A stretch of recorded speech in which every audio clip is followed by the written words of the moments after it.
Bonjour à toutes, bonjour à tous. Bienvenue à ce nouveau et dernier webinaire avant l'été sur un sujet passionnant qui nous préoccupe tous en tant que professionnels et aussi et peut-être surtout en tant que professionnels qui accompagnons des travailleurs. Et donc le thème du webinaire de ce jour semble peut-être un peu vaste, mais avec l'aide de François Duverne, ici présent, avec qui j'ai déjà eu l'occasion d'animer un webinaire sur les changements du Code du travail fin 2021, eh bien aujourd'hui, nous allons aborder la crise de sens au travail.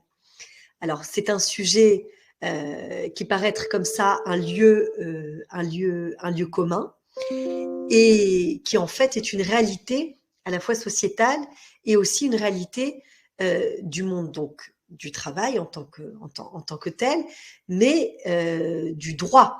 C'est-à-dire que ça a un impact sur la législation, sur la manière d'appréhender pas simplement une notion cosmétique telle qu'on pourrait l'entendre, qui est celle de la qualité de vie au travail, mais véritablement de l'organisation du travail.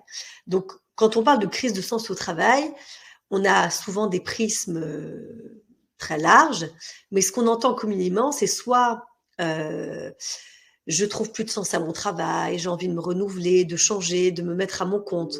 Donc, on va dire que ça, c'est un petit peu la vision soft de la crise de sens au travail. Et on a la crise de sens au travail qui, elle, relève plus des difficultés organisationnelles, donc au sein du contexte des gens, et aussi du contexte relationnel, puisque c'est quelque chose qui revient extrêmement souvent, et François nous éclairera largement là-dessus, à savoir que la crise de sens versus le bonheur au travail tient beaucoup, au-delà de l'entreprise ou la structure au sein de laquelle on travaille, de la qualité de la relation qu'on entretient avec les personnes avec qui on travaille. Et donc, ces facteurs-là, quand ils sont à la négative, eh bien effectivement, ils amènent en général les gens soit à demander une rupture conventionnelle, soit parfois à démissionner avec perte des fracas, ou alors à être in fine licenciés, parfois pour insuffisance professionnelle, alors qu'au démarrage, il s'agissait une sorte de désinvestissement, mais lié plutôt à l'organisation du travail. Et donc, après avoir échangé avec François, j'ai trouvé que ce thème-là était extrêmement important parce qu'il revient un peu comme une petite musique, soit voilà à la pause déjeuner, entre collègues. Alors entre collègues, encore une fois, je le dis, entre collègues professionnels, c'est-à-dire avocats, assistants sociaux, psychologues qui exercent en libéral ou pas au sein de nos structures, mais qui accompagnent les gens, mais aussi parfois cette question de difficulté de sens au travail pour nous-mêmes. C'est-à-dire de la difficulté dans l'accompagnement. On l'a déjà traité lors d'un précédent webinaire que je vous invite à regarder sur le trauma vicariant avec le docteur Judith Trincard, mais au-delà de la charge mentale, je dirais, des professionnels à absorber les difficultés de vie des gens, qu'ils soient d'ordre privé ou d'ordre professionnel, il y a aussi pour nous comment dire, professionnel aidant, la difficulté de bien saisir quelle est la question qu'on est en train de nous poser. Est-ce que c'est une question qui relève de la crise existentielle ou est-ce que c'est une question qui relève véritablement d'une difficulté à trouver sa place dans son environnement de travail? C'est la raison pour laquelle moi, en tant qu'avocate, je suis souvent assez limitée de par mes compétences, qui sont juridiques et judiciaires et qui ont toute leur importance et leur densité, mais l'approche psychosociale qui est l'expertise de François, eh bien, je ne l'ai pas. Et c'est la raison pour laquelle je suis très heureuse d'échanger avec toi sur ce thème-là. Et on va interagir de manière extrêmement souple et intéressante. Encore une fois, n'hésitez pas à poser toutes vos questions dans le chat. N'hésitez pas à télécharger tous les documents, et vous en avez près d'une vingtaine qui sont d'une très grande richesse et précision, qui vous aideront à accompagner les agents et les salariés confrontés à ce type de questions et à bien cibler la question qui est posée à travers cette crise de sens au sein du travail. Donc d'abord François, j'aimerais que tu te présente pour nos participants, pour ceux qui ne te connaissent pas encore, et que tu nous exposes, comme je viens de le faire, un petit peu ta sensibilité par rapport à ce sujet de la crise de sens au travail. Bien, bonjour à tous. Oui, je suis François Duverne, je suis psychologue social. Je dirige un cabinet de conseil spécialisé en prévention de la santé au travail. Et effectivement, la question du sens au travail, c'est quelque chose qu'on retrouve de plus en plus dans les générations qui rentrent dans le monde du travail et dans les préoccupations et aussi sur l'impact que cette perte de sens au travail peut avoir sur la santé au travail. C'est pour ça que j'ai été très intéressé d'être invité par Judith pour répondre à ces questions, interagir avec elle et avec vous, pour vous parler de ce sujet, la vision que je peux en avoir, et puis aussi d'échanger et de voir que ce sujet, il a été amplifié aussi par la crise sanitaire. On en parlera, je pense, un petit peu plus tard. Mmh.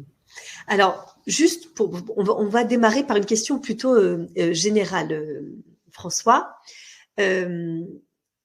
Tu m'avais dit que toi, tu constatais que les salariés étaient de plus en plus nombreux à souhaiter, à vouloir amorcer un changement de carrière, soit au sein de leur structure, soit en sortant. Est-ce que ce phénomène, pour toi, s'est accentué après la crise du Covid? Alors très clairement, le phénomène s'est accentué après la crise du Covid. On a eu des volontés, des velléités de changement de manière générale, parce qu'en fait, la crise du Covid est venue nous montrer qu'on était des êtres sociaux et que finalement, pendant cette crise, on a été privé un peu de ces liens sociaux. Et puis, on est aussi des professionnels, mais pas que. Et c'est-à-dire qu'on est aussi des humains qui avons été confrontés au fait d'être vulnérables. Et donc, cette crise de sens, elle a traversé à la fois le monde professionnel, mais elle le traversait depuis un petit bout de temps, avec beaucoup d'évolutions dans le monde du travail depuis ces dernières années, qui ont créé l'émergence notamment des risques psychosociaux. Mais finalement, cette crise sanitaire, elle est venue bouleverser quelque chose qui était quasiment certain pour chacun des individus, c'est que finalement, il n'y avait pas de remise en question de la vie en général. Et la crise du Covid, elle est venue percuter cette certitude, c'est-à-dire que les personnes sont devenues potentiellement vulnérables au travers d'un petit virus. Hein, je dis petit, bien sûr, avec tout ce qu'on en connaît maintenant, on se rend compte qu'il n'est pas si petit que ça, mais finalement, la vulnérabilité de l'individu est venue être mise en avant par rapport à cette crise sanitaire. Et ça a rebattu un petit peu les cartes des certitudes des personnes, et donc ça a amplifié un phénomène de remise en question de son travail. C'est-à-dire que quand on se retrouve chez soi, confiné, seul pour certains professionnels, on remet en question l'ensemble de sa vie et on peut être amené encore plus à réinterroger le sens de son activité professionnelle et l'avenir qu'on veut pour cette poursuite de professionnelle, justement. Donc oui, effectivement, pour répondre à ta question, Judith, on a vu un effet amplificateur finalement de la crise du Covid, mais un effet qui était déjà présent dans de nombreuses organisations, et ce depuis de nombreuses années. Très bien. Alors, une autre question issue de nos échanges, François, c'est quelle est la définition la plus adaptée à cette expression de crise de sens au travail aujourd'hui? Est-ce que c'est une définition plus de l'ordre, une version, on va dire, je dirais plutôt économiste du travail, c'est-à-dire liée à la rémunération? On le voit, hein, ça a été au cœur des débats, notamment pendant les législatives, les montants de la retraite, le montant du SMIC, etc. Est-ce que c'est ça? Est-ce que c'est cette vision-là? Ou alors, est-ce qu'on est plus dans une vision, quand on parle de crise de sens au travail, qui convoquerait une aspiration existentielle, quoi. C'est-à-dire l'expression sans stricto sensu, donner du sens à son travail, ou alors donner, comme je viens de le dire, est-ce que c'est plus donner du sens au terme d'inspiration, ou alors est-ce que c'est donner du sens en termes de valorisation, c'est-à-dire de rémunération? Alors, je dirais effectivement qu'il y a forcément un petit peu des deux, c'est-à-dire que si le travail, bon, c'est un petit peu la science-fiction, mais si le travail n'apportait pas une rémunération, effectivement, le sens premier du travail, c'est quand même d'apporter une rémunération. Donc oui, il y a cette question-là, mais ça, c'est effectivement une vision assez économiste qui consisterait à dire, qui confond d'ailleurs l'emploi et le travail. L'emploi, c'est ce qui vous permet de vivre et donc de satisfaire des besoins en termes de sécurité, en termes du fait de pouvoir se nourrir, se loger, etc. Donc ça, c'est l'emploi, c'est le job. Et le travail, c'est ce qu'on fait dans son activité professionnelle. C'est ce qu'on fait au travers de cet emploi. Donc ça, c'est important d'avoir bien ces deux dimensions-là. Effectivement, la version économiste et donc du coup qui est axée sur une approche taylorienne du travail consiste à dire que si un professionnel trouve pour un emploi qui va être similaire, un meilleur salaire, des meilleures conditions, quelque chose qui va lui permettre juste d'améliorer sa vie extérieure, il va trouver plus de sens dans son travail. C'est pas tout à fait la façon dont moi je vois les choses. Je vois plutôt l'approche sur des sciences sociales qui consiste à dire qu'il y a 3 dimensions au sens du travail. Il y a la question de l'utilité sociale. C'est est-ce que mon activité professionnelle a une utilité pour les autres? Est-ce que ce que je fais, est-ce que la mission que je remplis, est-ce qu'elle a un intérêt pour la société de manière générale? Donc là, pour les personnes qui nous écoutent aujourd'hui, pour les intervenants que nous sommes, on peut avoir cette question du sens du travail qui peut être assez développée pour certains d'entre nous, parce qu'on a un réel sentiment d'être utile aux autres et d'avoir une mission qui nous est confiée, ou qu'on se confie soi-même d'ailleurs. Le deuxième point, très présent aujourd'hui dans les entreprises, c'est la cohérence éthique. Est-ce que je fais quelque chose qui est en cohérence avec ma propre éthique? Est-ce que je fais des choses qui servent mon éthique? On parle par exemple dans la prévention des risques psychosociaux de la question des conflits de valeurs. Les conflits de valeurs, c'est l'opposé de la cohérence éthique. Le conflit de valeurs, c'est de faire des choses que je désapprouve, de pas pouvoir faire un travail de qualité dans lequel ma mission va être mise en difficulté. Dans le sens du travail, dans le sens au travail, il y a la question de la cohérence éthique. Est-ce que quand je travaille, je suis cohérent par rapport à mes valeurs propres? Et puis le dernier point, c'est les capacités de développement. Est-ce que je me développe? Est-ce que j'apprends des choses? Est-ce que je développe des nouvelles compétences? Parce que ce qu'on attend dans son travail, c'est pas simplement un salaire, contrairement à la vision économiste que je vous présentais tout à l'heure, mais c'est aussi d'avoir les possibilités de développer son intelligence, ses savoir-faire, ses compétences, et c'est ça qui va faire qu'on va se sentir bien ou non dans une entreprise. Donc finalement, cette définition du sens au travail consiste à dire que finalement, c'est un peu un triptyque, à quoi je sers pour les autres, à quoi je sers pour moi-même en termes de capacité de développement, et est-ce que tout ça, je le fais dans un sens éthique, c'est-à-dire en accord avec mes propres valeurs. Très bien. Donc, c'est tridimensionnel. Tu nous as offert une définition tridimensionnelle. Merci beaucoup, François. Alors, pour aller encore un peu plus loin dans cette définition polymorphe que tu nous as donnée, j'ai trouvé ces statistiques toutes récentes, voilà, que vous trouverez d'ailleurs aussi dans l'onglet Files, et qui est très intéressante en ce sens que il met en avant les 4 facteurs principaux de plaisir au travail, que sont les conditions de travail, entendues comme l'organisation, le lieu, le cadre, les horaires, la rémunération, les moyens, l'équilibre de vie, l'entreprise elle-même, sa marque, sa notoriété, ses valeurs, sa stratégie, ses projets. Et enfin, les 2 autres facteurs, le contenu de l'activité, intérêt, nature de l'activité, autonomie, initiative, apprentissage, variété des activités, et enfin la nature de la relation, convivialité, soutien psychologique, soutien technique, coopération, reconnaissance. Et ce qui est très intéressant, c'est que cette étude sur des dizaines de milliers de salariés démontre que le choix qui se fait sur une entreprise se fait de moins en moins sur les conditions de travail, eu égard notamment à la généralisation du télétravail, de moins en moins sur l'entreprise elle-même, mais de manière quasiment de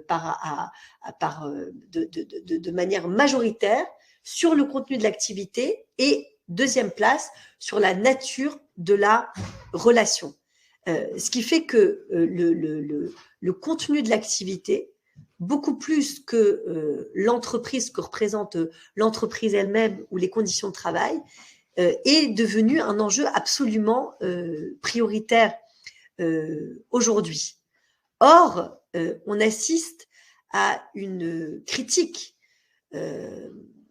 assez fréquente du monde de l'entreprise, avec un terme qui parfois n'est pas très joli, et pardonnez-moi parce qu'il est un peu vulgaire, c'est ce qu'on appelle les bullshit jobs, c'est-à-dire des gens qui peuvent même avoir un statut cadre, être très bien intégrés au sein de leur structure professionnelle, avoir des bonnes conditions de travail, une rémunération à la hauteur, mais ce contenu de l'activité, qui pour 56% des sondés correspond au facteur le plus important de plaisir, de bonheur, de sens au travail, eh bien, ça n'est pas rempli parce qu'on ne sait pas ce qu'on fait. Et là, le deuxième point, c'est effectivement la nature de la relation, à savoir que la petite musique que moi j'entends au cabinet, c'est les difficultés à faire lien au sein de l'entreprise. Alors effectivement, de mon côté, avocate, ça arrive malheureusement quand je reçois les gens, quand ils sont en rupture avec l'entreprise, quelles que soient les modalités de rupture, qu'ils réfléchissent à un licenciement, qu'ils soient déjà à l'extérieur de l'entreprise, qu'ils soient en arrêt maladie, qu'ils soient proches d'être déclarés inaptes, etc. En tout cas, quelles que soient les modalités, je dirais, de rupture de la relation avec l'employeur, comme d'ailleurs dans un couple, eh bien, ce qui revient souvent, au-delà de l'attractivité concernant le contenu du poste en lui-même, c'est mes relations avec mes managers, avec mes collègues, se sont considérablement dégradées et j'en souffre. J'en souffre. Voilà. Et je voulais avoir ton retour sur ce sondage, François. Est-ce que tu en partages les conclusions? Est-ce qu'effectivement, les paroles que tu recueilles dans ton activité au quotidien, eh bien, correspondent aux résultats de ce sondage, à savoir que c'est bien le contenu de l'activité, la nature de la relation qui font sens au travail. Et quand ça n'est pas là, il n'y a plus de sens au travail, même si on a une bonne rémunération, même si l'entreprise est une entreprise qui a une certaine notoriété. Alors effectivement, tu parlais des bullshit jobs et c'est vrai que c'est un phénomène qu'on avait étudié depuis quelques années quand même. Donc des personnes qui ont des bons statuts, qui sont bien intégrées dans leurs entreprises, qui ont des avantages, qui sont cadres ou cadres dirigeants et qui se retrouvent avec une activité qui n'a pas de sens. Alors qui n'a pas de sens parce qu'ils avaient des projets, des grands projets.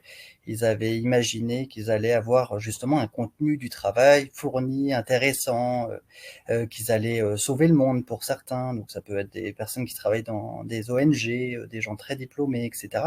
Et qui du jour au lendemain, alors l'expression qui était à la mode il y a quelques années quand on a commencé à en parler, allait élever des chèvres dans le Larzac. Ça, c'était vraiment l'expression il y a une petite dizaine d'années, on commençait à dire il est parti élever des chèvres dans le Larzac. Il y avait à la fois cette question de mais il est complètement fou parce qu'il quitte des avantages, il se met à distance de la société, de la grande ville, etc. Et en même temps, il y avait quelque chose de l'envie que ça provoquait aussi chez les personnes qui constataient finalement que la personne avait changé de voie. C'est un point qui est assez important parce que justement, c'est bien la crise du contenu du travail, c'est-à-dire que l'activité en elle-même était vidée de son sens ou ne faisait plus sens pour la personne. C'est par exemple une personne qui va travailler, moi j'ai rencontré quelqu'un qui travaillait dans une ONG, qui avait un super poste très intéressant et qui voulait sauver la faim dans le monde et qui finalement un jour s'est dit mais mon travail consiste à remplir des tableurs Excel et rien de plus. Donc, je vois pas je vois pas finalement les fruits de mon travail et l'action de mon travail en termes de résultats concrets. Je vois simplement que je suis en train de remplir des tableurs Excel et ça, je le supporte plus. Et ce qui est compliqué, c'est que c'est pas facile de sortir de cet emploi parce qu'il apporte justement il réunit finalement plein de critères intéressants. On travaille dans une belle entreprise, on a des beaux avantages, on a une mutuelle, on peut emprunter, etc., etc. Mais finalement, on n'a plus de sens dans son travail. Et ce luxe que se permettaient ces personnes-là, c'était justement de quitter finalement cet emploi qui n'avait plus de sens. Aujourd'hui, on parle un petit peu moins d'élever des chefs dans le Larzac, mais on voit que cette crise de sens a de l'importance. Alors, je reviens à la question sur la question du contenu et des relations. Effectivement, la question du contenu, elle est centrale parce que l'activité professionnelle que vous réalisez, c'est vraiment le quotidien. C'est ce que vous faites tous les jours. C'est ça qui va vous faire ou vous développer et donc vous sentir bien, parce que justement, dans le contenu de votre travail, vous avez des activités qui vous parlent, qui ont du sens, ou au contraire, qui vont vous faire souffrir parce que vous vous rendez compte que ça n'a aucune utilité, que ça va contre vos valeurs par rapport à ce que je disais tout à l'heure. Donc le contenu, c'est vraiment le quotidien de travail, c'est l'exercice même de l'activité professionnelle que vous réalisez, c'est le point basique, j'allais dire, du travail, c'est la réalisation de ce qu'on appelle la tâche ou de la tâche primaire. Sur la question des liens, vous pouvez avoir un travail qui a beaucoup, beaucoup de sens, ça va vous préserver. En revanche, j'ai commencé comme ça en disant que les êtres humains étaient des êtres sociaux.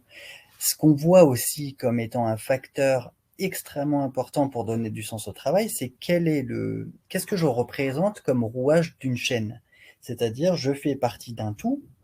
Le tout, c'est cette entreprise. Et moi, ma participation, elle se situe à ce niveau-là, au niveau de mon service, au niveau de mon travail. Et l'importance de cette chaîne, de faire partie d'un collectif, de faire partie, d'être une pièce dans l'activité, ça, c'est extrêmement important. Ce que la crise sanitaire, d'ailleurs, est venue mettre à mal finalement d'une certaine façon, parce que chacun s'est retrouvé dans une activité très parcellisée, c'est-à-dire que chacun est venu travailler, ou individualisé, où chacun est venu travailler de son côté, sans forcément avoir un regard sur ce qui se passait avant, ou sans avoir un regard sur ce qui se passait après. Et finalement, aujourd'hui, les personnes qui reviennent travailler au bureau et qui souhaitent revenir au bureau, ils souhaitent revoir justement leurs collègues de travail pour tout l'aspect informel, tout l'aspect social, mais aussi pour mettre en lien l'activité qu'ils font eux avec ce qui se passe juste avant et ce qui se passe juste après. Donc effectivement, la qualité des liens, l'échange et la collaboration des professionnels entre eux, c'est ça qui fait que l'activité fonctionne et c'est ça qui donne un sens un petit peu plus important encore au travail, parce que ça ne me concerne plus que moi, mais ça me concerne mes collègues et moi-même, et donc moi dans un collectif de travail. Merci beaucoup François, c'est très clair. Et alors maintenant, question entre la pratique du psychologue social que tu es et la pratique, ma pratique d'avocate. À partir de quel moment un professionnel, donc majoritairement les assistants sociaux qui nous écoutent lors de ces webinaires, ou nous-mêmes en tant que psychologues et avocats, pouvons faire légitimement la différence entre un déficit en termes de reconnaissance dans son travail, du contenu, ou alors une difficulté relationnelle avec ses collègues, et le fameux terrain des risques psychosociaux, notamment 3 visages que sont le burn-out, ça j'y reviendrai, le bore-out, l'ennui, le désinvestissement, c'est-à-dire à partir de quel moment on passe de ma fiche de poste c'est A, mais la réalité c'est B, donc égale, je me sens complètement désinvesti, je m'ennuie au travail, ou alors, comme on parle d'ailleurs en matière sexualité ou en matière de violence, cette fameuse zone grise au travail qu'on appelle le burn-out. Alors, qui est un concept anglo-saxon, mais qui dit assez justement ce que ça veut dire, à savoir que on est à la frontière, on est dans un espace, dans un espace socio-professionnel, on ne sait pas trop à quoi on sert, quoi. Et le burn-out, tel que ça m'a été rapporté par mes clients, c'est vraiment la perte de sens et qui relève à la fois, je dirais, d'une faute implicite, larvée, ou parfois d'une faute grave caractérisée de l'employeur, mais aussi d'un désinvestissement du salarié lui-même. Et c'est vraiment une gageure, en tout cas pour moi, avocate, sauf dans des cas où c'est véritablement, c'est absolument caractérisé, la question du harcèlement moral, sexuel, la question de la dignité de la personne au travail, de la non prise en compte de la santé physique et psychique, à part ces grandes questions-là et qui apparaissent de manière évidente dans des dossiers, il y a beaucoup de dossiers pour lesquels, au-delà de la question de la preuve, c'est-à-dire comment la personne peut prouver qu'effectivement elle est en burn-out, brown-out, bore-out, peu importe le terme qu'on y met, mais en tout cas qu'on est passé d'une perception un peu crise existentielle à quelque chose où c'est de la responsabilité de l'employeur. Pour moi, en tant qu'avocate, c'est difficile parfois de trancher. Quels outils tu pourrais me donner, François, donc pour ma profession, mais aussi pour les assistants sociaux qui accompagnent tous les jours des salariés ou des agents qui viennent les voir pour ces problèmes-là.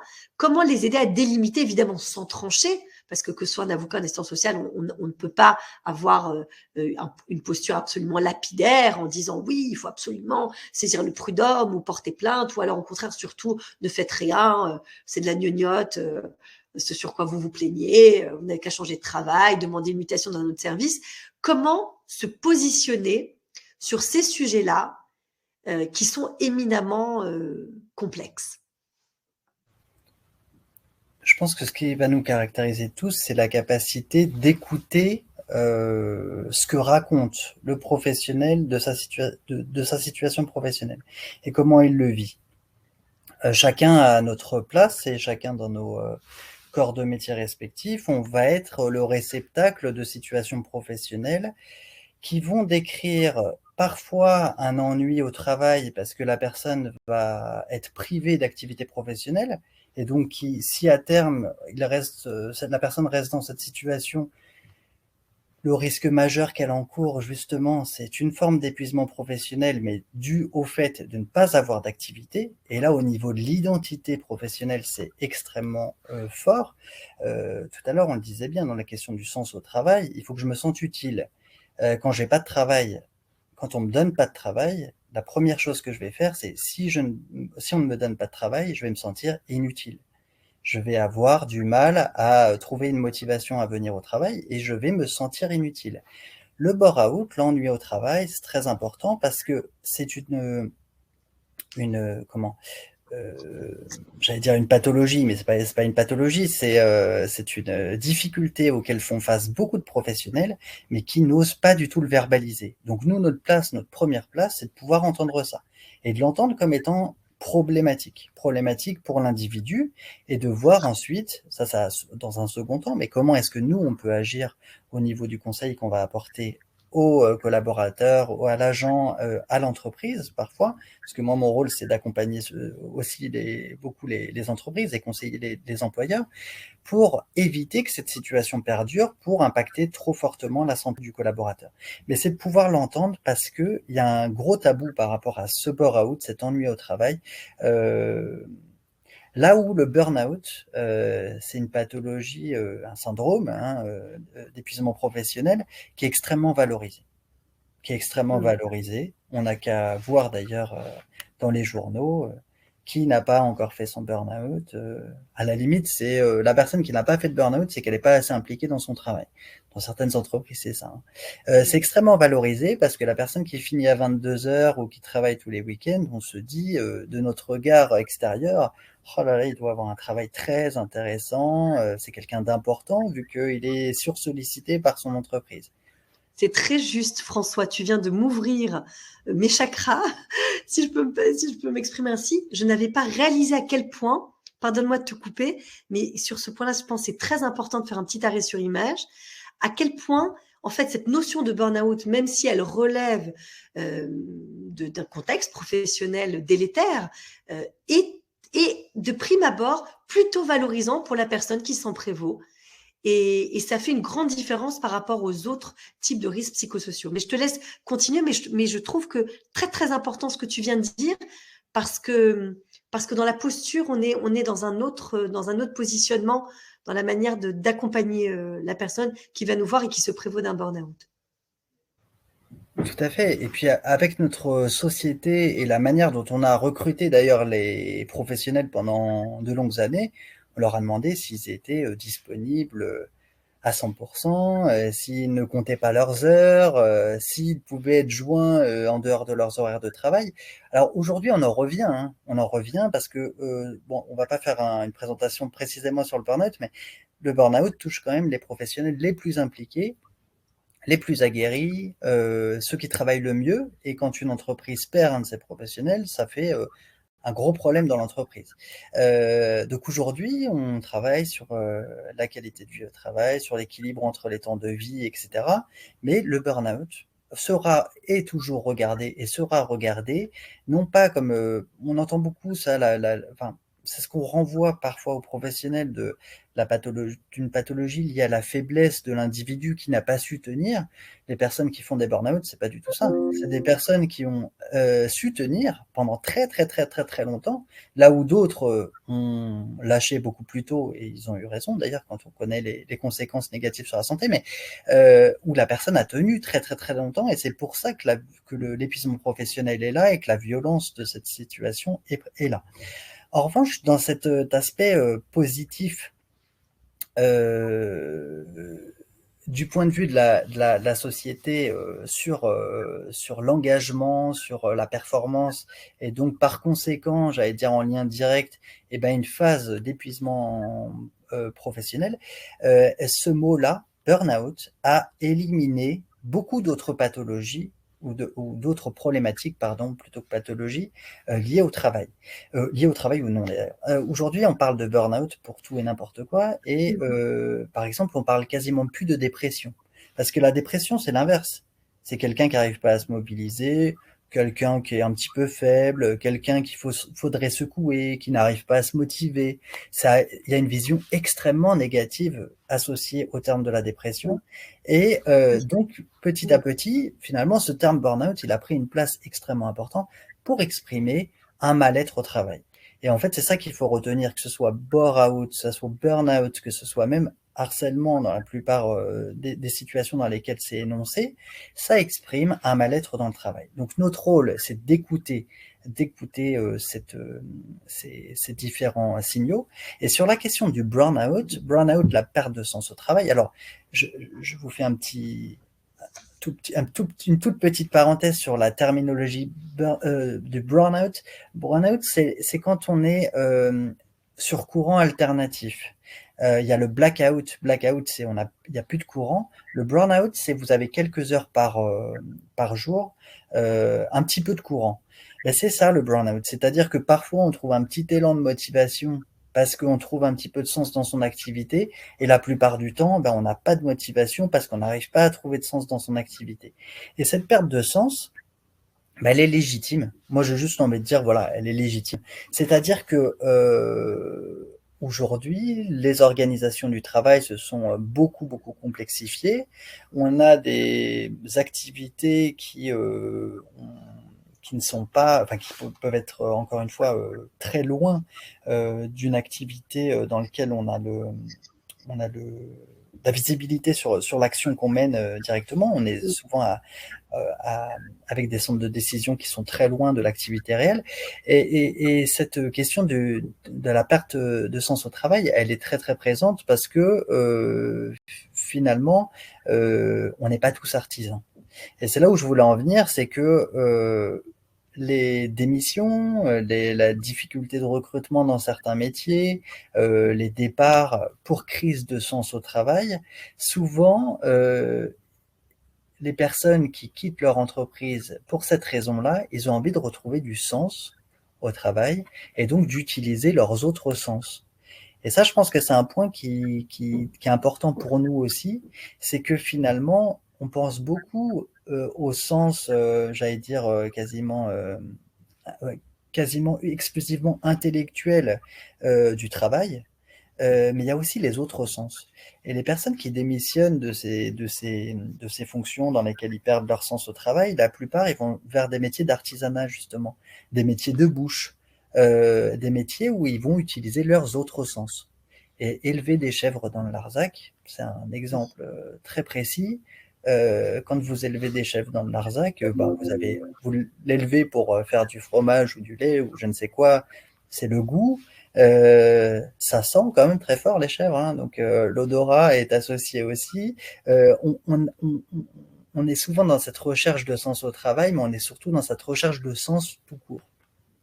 C'est très, très intéressant, tout ce que tu viens de nous exposer, François. Alors, pour revenir sur une partie, on va dire, plus juridique et judiciaire, la question que vous, professionnels, vous pouvez poser aux personnes que vous rencontrez, d'abord, c'est effectivement, comme l'a dit François, de reprendre un petit peu les process que vous propose François, d'écouter, d'être dans une posture d'écoute, de noter les éléments de fait que vous pose la personne, de noter les éléments de temps, ça c'est très important, c'est-à-dire depuis combien de temps ça dure, est-ce que c'est depuis que vous êtes en poste, est-ce que c'est tout récent, est-ce que c'est depuis votre retour d'arrêt maladie, de congé maternité, est-ce que c'est parce qu'il y a eu un changement managérial, voilà, donc il faut bien cibler le moment où ça a switché, le point de bascule où on est passé d'une évolution régulière au sein de son travail à ça ne va pas. Pourquoi je vous dis ça? Parce que en tant qu'avocate, c'est très important parce que ça apporte de la complexité aux propos et à la frise chronologique, je dirais, comme on pourrait l'appréhender très scolairement pour des écoliers ou des élèves de collège ou lycée, c'est de dire, voilà, sur une période de 20 ans, qu'est-ce qui s'est passé pour que ça change? C'est très important. Pourquoi? Parce qu'il y a une sorte, pour les salariés, les agents mécontents, en perte de sens, qui se sentent affaiblis dans leurs compétences ou voilà tout le prisme, l'arc-en-ciel que peuvent recouvrir tous les risques psychosociaux, eh bien, ils vont barbouiller en noir toute leur carrière professionnelle. Or, c'est une erreur. C'est une erreur d'abord sur le plan psychologique, parce que c'est faux, parce que c'est une sorte de révisionnisme professionnel, on ne peut pas dire ça, et que de deux, si on est trop radical, si on aborde une posture qui exagère, qui exacerbe les aspects négatifs vécus au sein du travail au détriment de ceux qui ont été porteurs, parce que souvent il s'agit de personnes qui se réveillent après avoir évolué professionnellement, donc ils ont eu des augmentations de salaire, ils sont montés dans la hiérarchie, etc., eh bien, ça va porter considérablement préjudice aux personnes qui voudront rentrer en négociation avec l'employeur pour obtenir une transaction dans un contexte de départ ou qui vont au prud'homme, etc. C'est une erreur fatale. Donc, un des conseils, des premiers conseils que je vous donne à vous, assistants sociaux, ne vous laissez pas embarquer dans le narratif de la personne et essayez de les ramener à une vision très objectivable de leur parcours professionnel au sein de leur entreprise. Ce que je veux vous dire, attention, ça ne veut absolument pas induire qu'il faut minimiser le ressenti de la personne, en aucun cas, mais qu'il faut le lisser, l'équilibrer en rapport avec d'autres choses. Quand vous avez fait ça, la deuxième question à se poser, c'est est-ce que c'est rattrapable? Qu'est-ce que vous voulez? Alors, c'est vrai que cette question qui peut paraître extrêmement basique, qu'est-ce que vous voulez, plonge souvent mes clients dans un grand désarroi.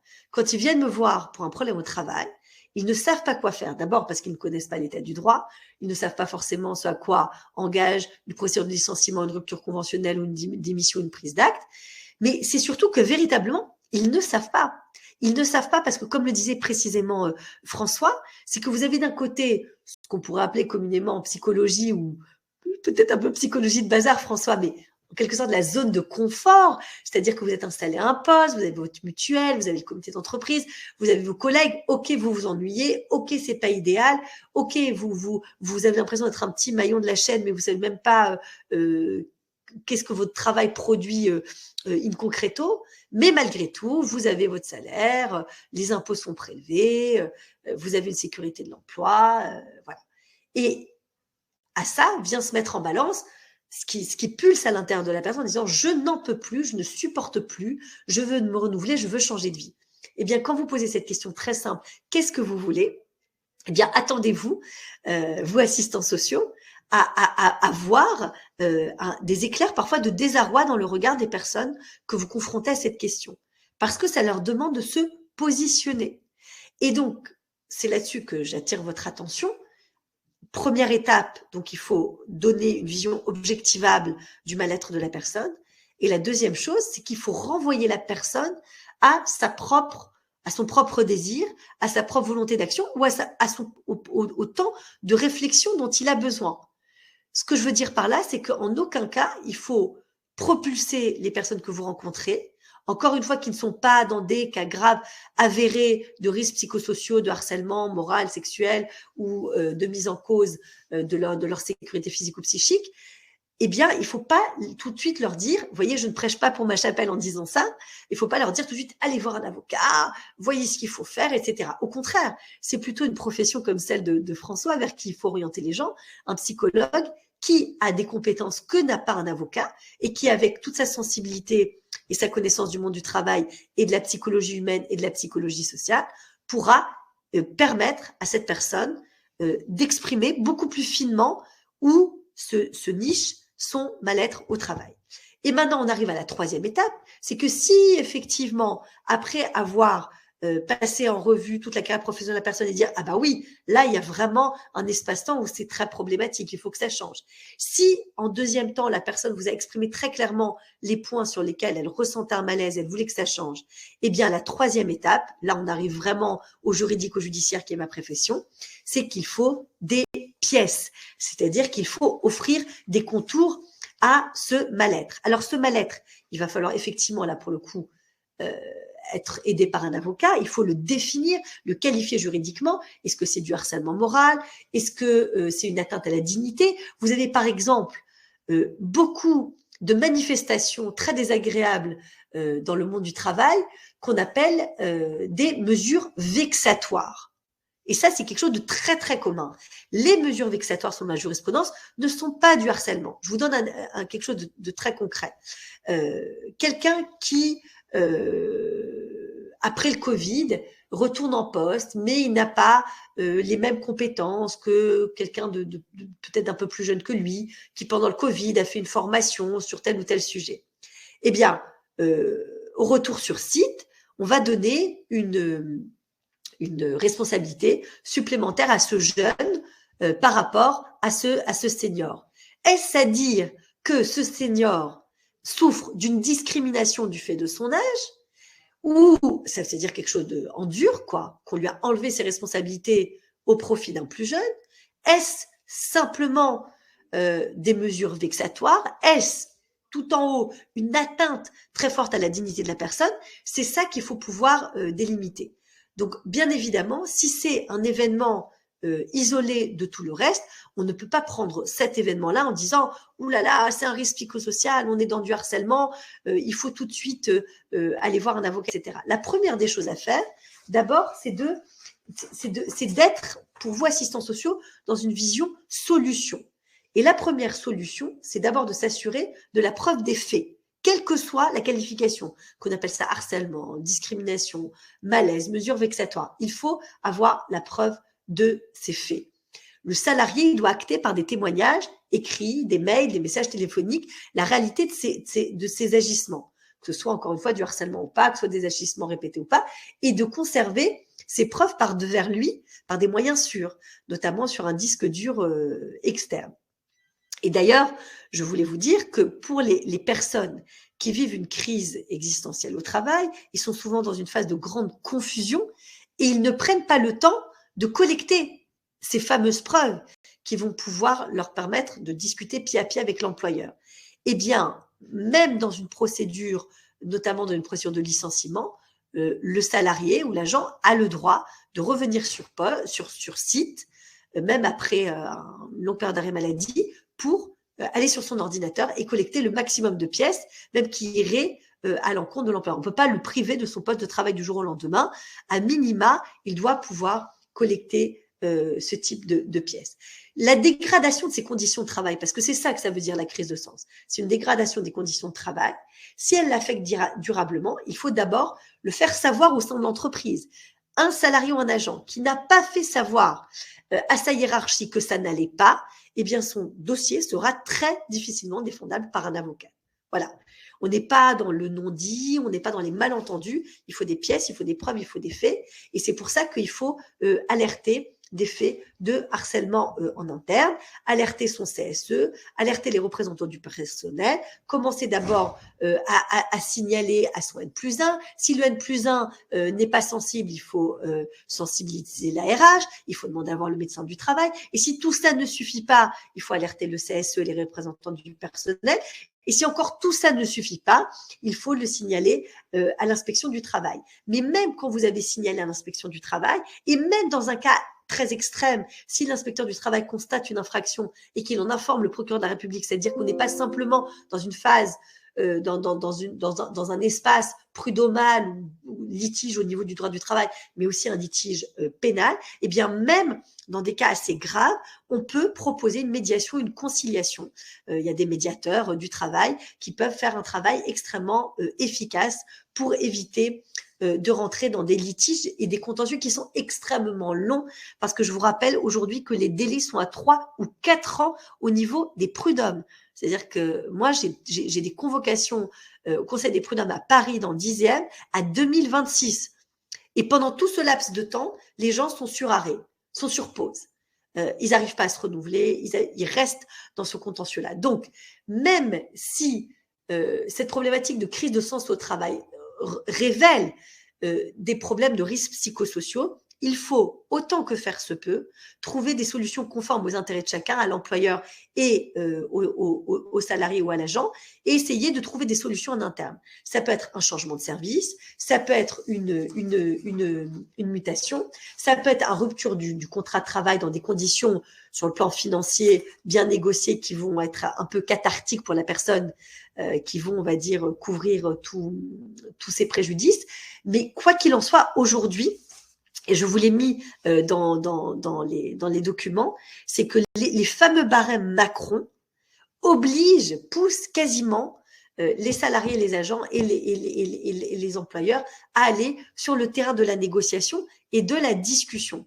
Et ce qui est très intéressant, quand on arrive à finir en paix, en se serrant la main, on le fait souvent avec une compensation qui est soit la réintégration dans un autre service, un poste plus élevé, une meilleure rémunération, ou alors avec un protocole transactionnel et avec monnaie sonnante et trébuchante. Mais ce protocole transactionnel, il indique bien les raisons qui font que aujourd'hui l'employeur et le salarié se mettent à une même table pour transiger et vont parler des conditions difficiles que la personne a eues, etc. Mais après, en disant dans une autre clause, que effectivement les deux parties s'engagent à ne rien révéler. Il y a un accord de confidentialité très important. Ce que je veux dire par là, c'est que lorsqu'il y a malaise au travail, on n'est pas obligé d'aller en guerre, on n'est pas obligé de monter sur un ring de boxe et de dire oui, je vais aller au prud'homme, je vais porter plainte au pénal, sauf encore une fois dans des cas très graves et très caractérisés. On peut trouver des solutions en interne, soit à travers la médiation, soit à travers un changement de poste, soit à travers une négociation. Donc, c'est là-dessus que je voulais vraiment attirer votre attention et en même temps attirer votre attention sur le fait, et là, je serais très intéressée de t'entendre, François, c'est qu'aujourd'hui, il y a quand même un très fort phénomène de banalisation des licenciements. Vous prenez une carrière professionnelle de 30 ou 40 ans, et ben moi, je rencontre de plus en plus de gens qui ont vécu à minima au moins une fois un licenciement. Ces licenciements sont parfois très douloureusement ressentis quand ils arrivent en fin de carrière, mais disons que les licenciements sont devenus fréquents. Ça, c'est savoir est-ce que c'est aussi un son de cloche que tu as, François. Et la deuxième question, et sur laquelle j'aimerais offrir un éclairage tout particulier à ceux qui nous écoutent, à savoir que l'arme de l'employeur, lorsqu'un salarié vient lui dire « je ne trouve pas de sens à mon travail », ça ne va pas, quelles que soient encore une fois les manifestations, l'employeur va pointer du doigt le salarié et dire « ah, mais parce que vous n'êtes pas assez efficace sur le plan professionnel ». Et on va arriver à une forme de licenciement assez neutre, je dirais, sans odeur, sans saveur, qui s'appelle le licenciement pour insuffisance professionnelle. Et c'est là qu'on touche à un point assez dangereux, c'est-à-dire que si on veut rester en poste, attention à ne pas trop se plaindre de ses conditions de travail, de son contenu d'activité, parce qu'on n'est souvent pas à l'abri d'être licencié précisément pour insuffisance professionnelle en miroir de son désinvestissement. Donc François, je récapitule mes deux questions. La première, est-ce que tu assistes toi aussi à cette banalisation des licenciements et à ce turnover du fait qu'on a plusieurs vies professionnelles dans une vie? Et le deuxième point, est-ce que ce critère d'insuffisance professionnelle, c'est quelque chose aussi que tu entends souvent auprès des salariés que tu accompagnes? Alors par rapport au licenciement, j'ai pas vraiment la même impression que toi. En revanche, ce que j'entends beaucoup et en relation directe avec la crise de sens au travail, c'est que je vois beaucoup de démissions. Beaucoup de démissions. D'ailleurs, je vois aussi un rapport au contrat de travail qui a évolué, c'est-à-dire qu'il y a beaucoup de personnes à qui on propose aujourd'hui des CDI et qui refusent et veulent rester en CDD.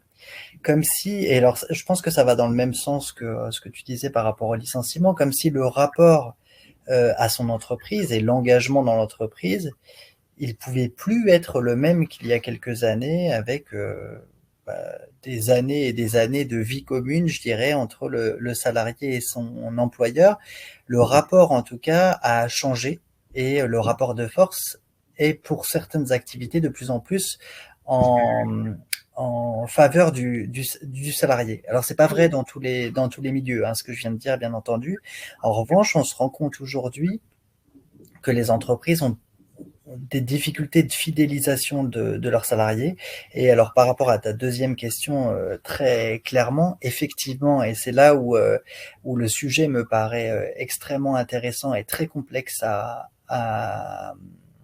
aborder, euh, de la part du salarié sur la perte de sens dans le travail ou l'ennui au travail dont on parlait tout à l'heure, voire même je n'y arrive plus dans le travail et je suis presque en épuisement professionnel.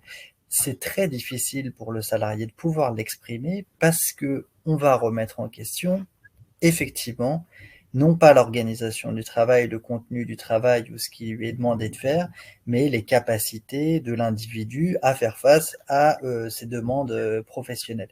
Donc très clairement, s'il y a un motif de licenciement dont on entend plus parler ou qui se développe plus de nos jours, c'est l'insuffisance professionnelle, parce que l'employeur a tendance à ne pas regarder ce qu'il propose aux professionnels à réaliser comme tâche.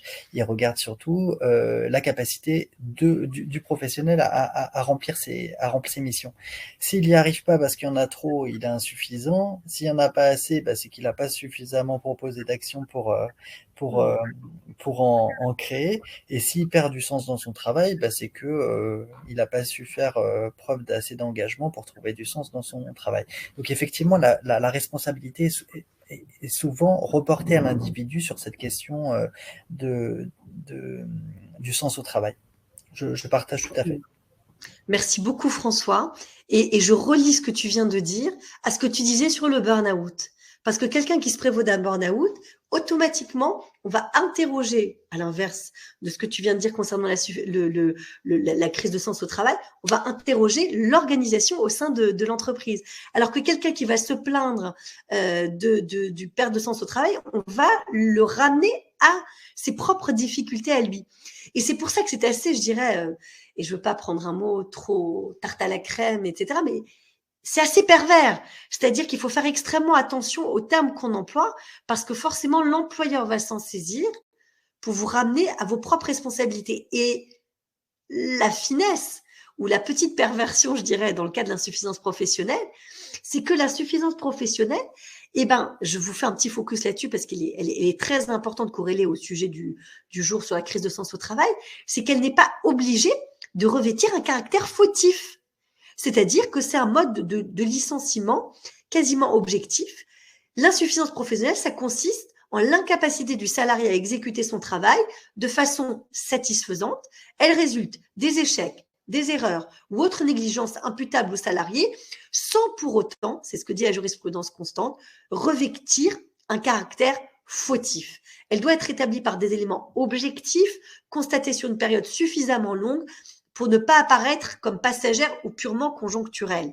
Et c'est là-dessus que j'attire votre attention à vous, assistants sociaux qui accompagnez des salariés et des agents. Si les gens ressentent cette crise de sens, il ne faut pas attendre une période trop longue parce qu'au contraire, c'est l'employeur qui va ramener le salarié à ses propres responsabilités. Donc, pour que cette période ne paraisse que comme étant une période passagère ou conjoncturelle, il faut que ce soit le salarié lui-même, le travailleur, qui s'empare de sa propre difficulté, qui dit « Ah, halte là, ça fait 2 mois, 3 mois que c'est comme ça, je n'en peux plus, je tire la sonnette d'alarme. » Mais si on fait part de sa crise de sens au travail et qu'on a laissé passer plus de 6 mois, 1 an, 2 ans, parfois des périodes plus grandes, on n'est plus du tout crédible. Alors, effectivement, l'appréciation de l'employeur, elle doit être complète et concrète, elle doit se faire sur des faits objectifs, vérifiables, imputables au salarié, et il incombe à l'employeur d'apporter au juge des éléments objectifs. La charge de la preuve pèse sur l'employeur. Et bien évidemment, si vous êtes désinvestis, vous vous connectez plus au Zoom avec vos collègues, que vous rendez du travail en retard, que vous ne répondez pas suffisamment aux mails, là, vous donnez un tapis rouge à l'employeur pour se saisir de ces éléments-là et dire oui, il y a insuffisance professionnelle. Et pour terminer sur cette question-là, effectivement, il faut savoir que l'imputabilité de la charge de la preuve, elle pèse donc sur l'employeur. Elle ne pèse pas sur le salarié. Mais attention, ça ne veut pas dire que le salarié ne doit pas se protéger. Ce que je veux dire par là, et ce sera un peu mon mot de la fin, c'est que cette crise de sens ne doit pas être une sorte d'espace blanc comme ça, qui correspond à rien, dans lequel à la fois on se désinvestit et à la fois on perd tous ses réflexes. Soit on veut partir, dans ce cas-là, on prépare son départ et on essaie de le préparer aussi amiablement que possible et à des conditions financières aussi intéressantes que possible avec l'employeur. Soit on veut rester en poste, dans ce cas-là, comme je l'ai dit, on tire la sonnette d'alarme suffisamment tôt, mais si on reste dans cet espace flou, pas net, où à la fois l'employeur ne donne pas de sens à votre travail et vous-même, vous vous sentez désinvesti, c'est le pire des services que vous pouvez vous rendre.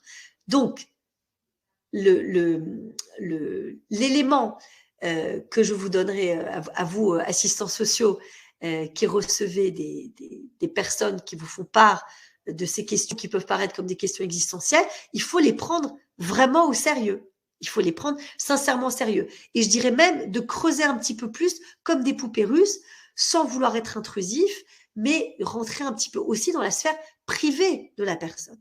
Vous avez souvent, et ce sera ma dernière question, François, sur ces interactions évidentes, naturelles, entre la vie professionnelle et la vie personnelle, on constate souvent, en tout cas moi je le vois au cabinet, c'est que des personnes qui se séparent ou qui divorcent, ça correspond parfois à un temps, ou alors soit ils vont bien rester en poste parce que ils ont besoin d'argent et ils veulent surtout pas démissionner ou être licenciés, mais même au mépris de leur propre intérêt, accepter parfois des conditions de travail très inintéressantes ou même dommageables pour leur santé physique ou psychique, ou voilà, pour leur évolution professionnelle, ou alors au contraire, des gens qui vont se saisir de ces crises de vie, de l'ordre de la vie privée, pour dire j'embarque avec moi tout ce qui concerne mon travail et j'arrête, je change, etc.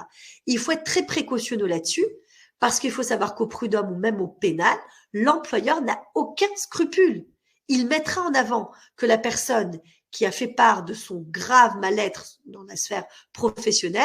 Comme par hasard, au même moment, elle vivait soit une grave crise de couple, ou elle devait se battre pour ses enfants, ou alors elle avait un parent âgé atteint d'Alzheimer qu'elle a dû, pour lequel elle a dû trouver une place en EHPAD, ou elle a eu un accident de la vie, etc.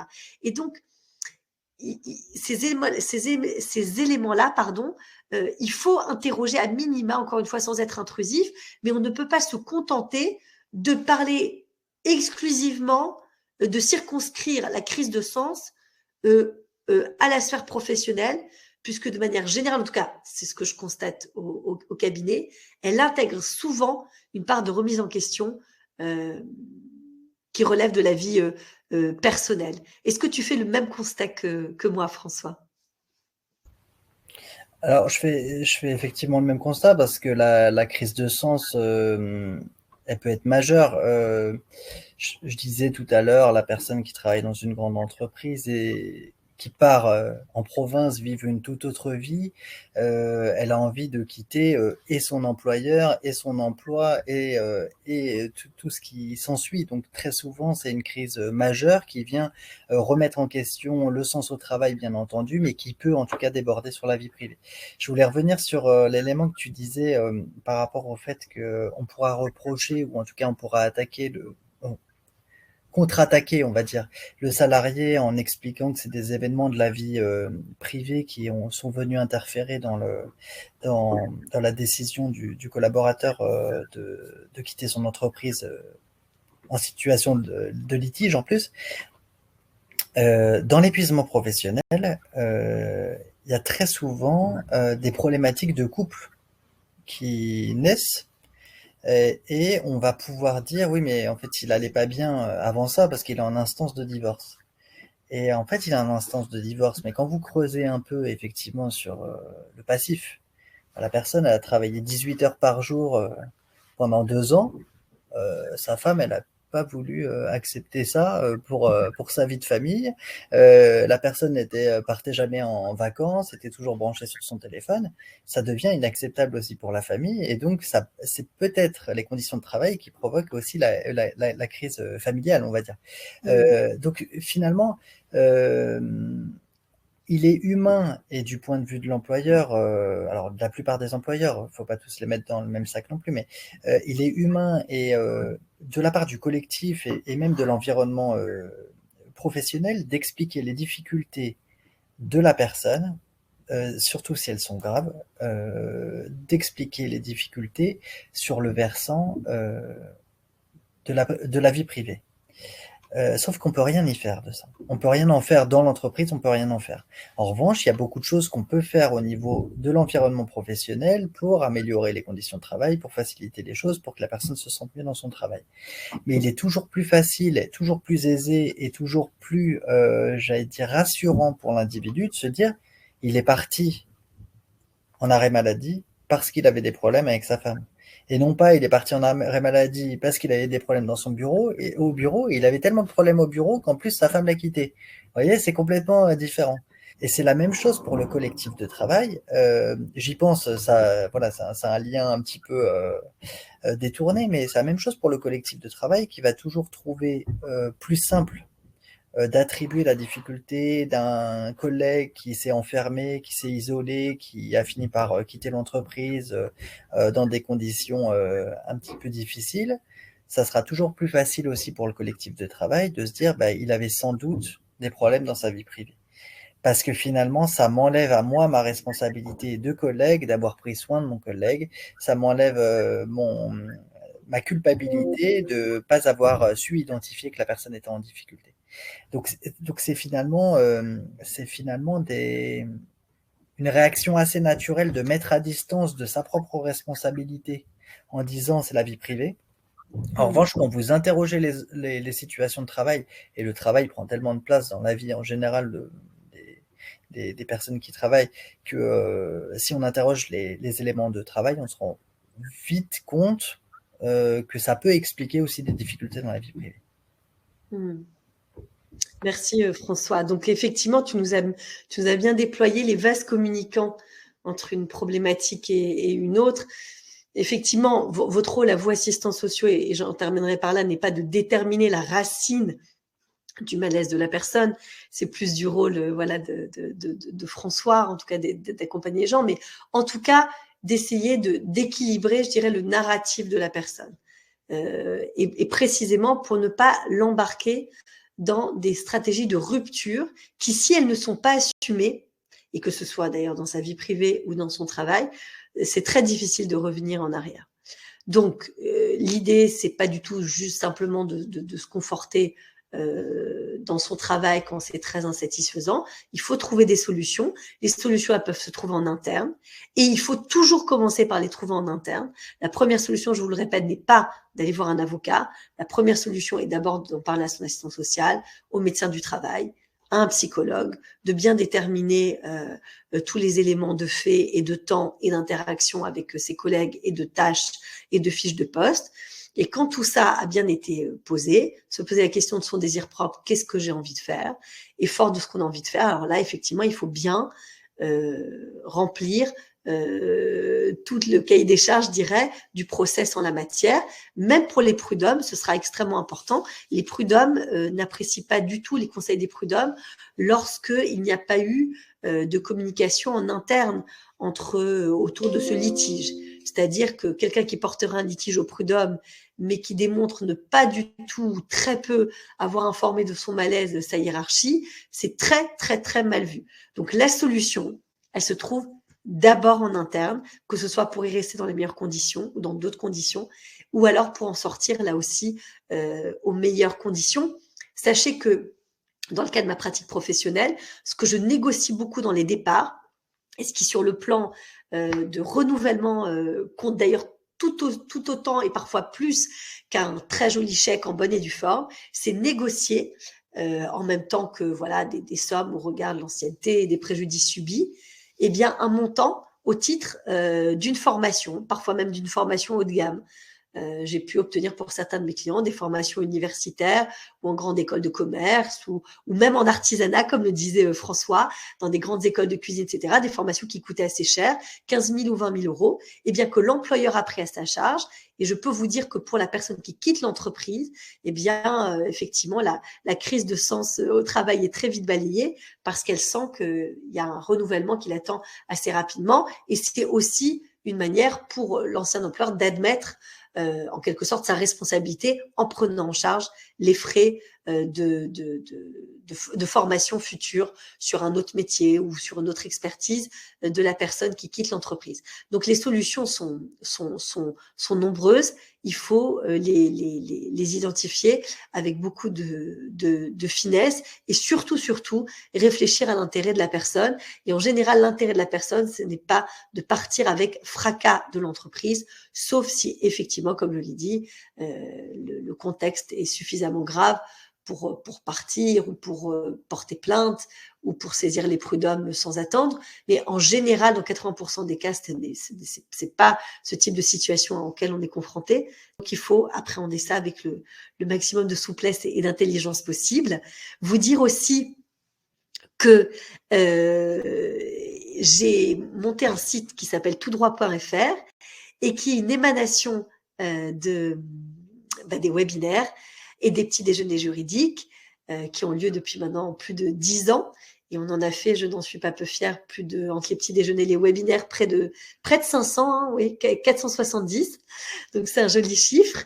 Et j'avais vraiment très envie de faire vivre cette aventure des webinaires qui vous apportent beaucoup et vos retours sont toujours très encourageants, que ce soit sur le fond, la forme, les exposés qu'on vous présente ou la documentation que vous avez après les webinaires. J'ai voulu prolonger l'aventure en la formalisant. Et tout ça pour vous dire que si vous le souhaitez, sur ces questions-là ou sur beaucoup d'autres questions sociétales à l'intersection de la psychologie sociale et du droit, eh bien, François et moi-même, nous sommes à votre disposition pour monter des interventions, que ce soit des interventions ciblées, courtes, des interventions plus longues, que ce soit des cercles de parole, des conférences, des webinaires thématiques, des groupes d'analyse de pratiques professionnelles. En tout cas, voilà, j'ai vraiment un grand plaisir à travailler avec François parce qu'on partage beaucoup de valeurs en commun, et on partage aussi donc nos pratiques professionnelles. Et moi, ça m'enrichit toujours considérablement de pouvoir travailler sur mes dossiers avec d'autres professionnels que les seuls professionnels du droit. Et ça permet précisément de faire aboutir les dossiers avec beaucoup plus de pertinence et de succès que lorsqu'on les gère tout seul dans son coin, dans sa chapelle d'avocat. François, si tu veux rajouter un mot ou transmettre tes coordonnées à Bernadette dans le chat. Alors oui, je vais faire le mot d'abord et puis j'écrirai mes coordonnées ensuite dans le chat. Oui, c'est vrai qu'on a abordé un petit peu la question du lien et de l'importance du lien au sein des entreprises et des institutions.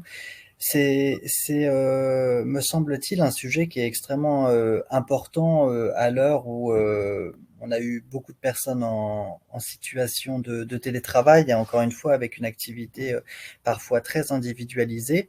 L'idée était justement de dire que le retour à une situation plus normale, c'était finalement aussi l'occasion de recréer du lien dans les entreprises. Et ce lien, il est essentiel pour la question du sens au travail.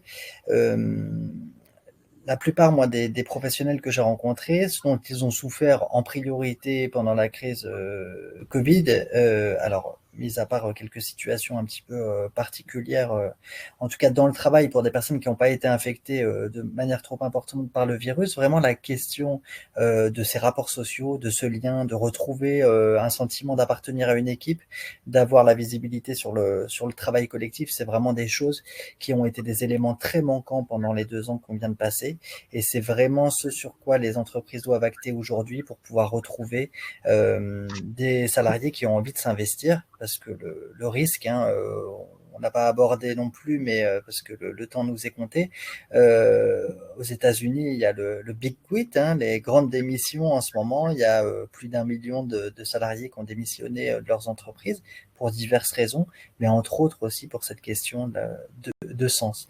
Et cette crise sanitaire, elle est venue modifier radicalement la relation à son travail. Et on pense que ce phénomène, il peut s'amplifier finalement dans les années à venir si le lien n'est pas retrouvé dans les entreprises. Voilà, c'était un peu ma conclusion. Merci beaucoup François. Et c'est vrai que la qualité des liens, l'importance de la qualité des liens, c'est extrêmement structurant dans le monde du travail, et pas que dans le monde du travail, aussi dans le monde de la famille. En tout cas, cette question du lien, des interactions humaines, elle innerve toutes les matières du droit, et particulièrement le droit du travail et le droit de la famille. Et effectivement, je partage le constat de François, c'est que beaucoup de drames, beaucoup de difficultés pourraient être évitées si on mettait le focus sur la qualité des liens et qui fondent beaucoup le sens au travail, puisque qui dit qualité des liens dit j'ai ma place, donc je sais à quoi je sers. Voilà, donc c'est un champ passionnant sur lequel on peut travailler. Merci beaucoup pour vos messages très encourageants dans le chat. Merci Sylvaine, Lise, Bernadette. J'ai transmis le lien vers le site de François Duverne, et son mail aussi. Mais n'hésitez pas à le contacter, ou à me contacter, ou à nous contacter. On peut co-construire, comme on dit aujourd'hui, ensemble des projets très intéressants sur ces thématiques, en partant à la fois de la psychologie sociale et à la fois du droit. Je vous souhaite un très très bel été. Je crois qu'on a tous beaucoup travaillé cette année dans cette période post-Covid, en espérant que les confinements ne réapparaissent pas. Sachez que dès lundi prochain, vous aurez sur le site du cabinet, sur la page Lire, voir et entendre, l'entièreté de tous les replays, de tous les anciens webinaires, ainsi que toute la documentation des podcasts, les réponses à vos questions, etc.